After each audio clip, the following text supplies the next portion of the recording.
Hi అండి, నేను మీ Gayatri. Welcome to my channel. ఇలా ఒకసారి బిర్యానీ అలాగే బంగాల్ పొటాటో కుర్మా అనమాట ఇది చేయండి, చాలా టేస్టీగా ఉంటుంది. మరి ఇంకెందుకు ఆలస్యం, దీని ప్రాసెస్ ఎట్లా తయారు చేసుకోవాలో చూసేద్దాం పదండి.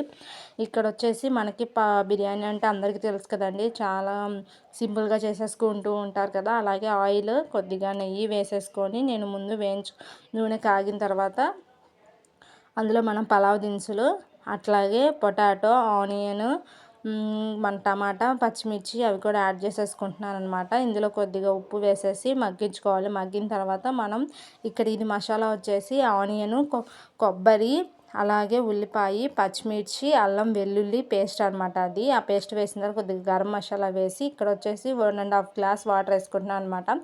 1 గ్లాస్ రైస్కి. ఇది బాగా ఎసరు కాగిన తర్వాత ఈ రైస్ కూడా యాడ్ చేసేసుకొని ఇట్లా ఉడికిపోతుంది అనమాట. ఇది పక్కన పెట్టేసుకొని మనకి ఇంకా బిర్యానీ అనేది రెడీ అయిపోయింది. ఇంకా మనం వచ్చేసి ఇప్పుడు బంగాళదుంప కుర్మా అనేది ట్రై చేద్దామన్నమాట. ఇక్కడ బంగాళదుంప ముక్కలు అలాగే ఆనియన్, పచ్చిమిర్చి, టమాటా కోసి పక్కన పెట్టుకున్నాను. ఇక్కడ పల్లీలు వేయించుకొని, పల్లీలు, నువ్వులు, ఎండు కొబ్బరి వేయించుకొని పక్కన పెట్టేసుకొని దాంట్లోనే అల్లము, పచ్చిమిర్చి, ఉల్లిపాయ, టమాటా వేసేసి మొత్తం పేస్ట్లా చేసుకోవాలి. ఇప్పుడు నూనె వేసేసి అందులో బిర్యానీ ఆకు, దినుసులు వేసేసుకొని వేగిన తర్వాత ఇప్పుడు ఇలా బంగాళదుంపలు ఉడికించుకున్న ముక్కలు అలాగే టమాటా అవన్నీ వేసేసుకోవాలన్నమాట.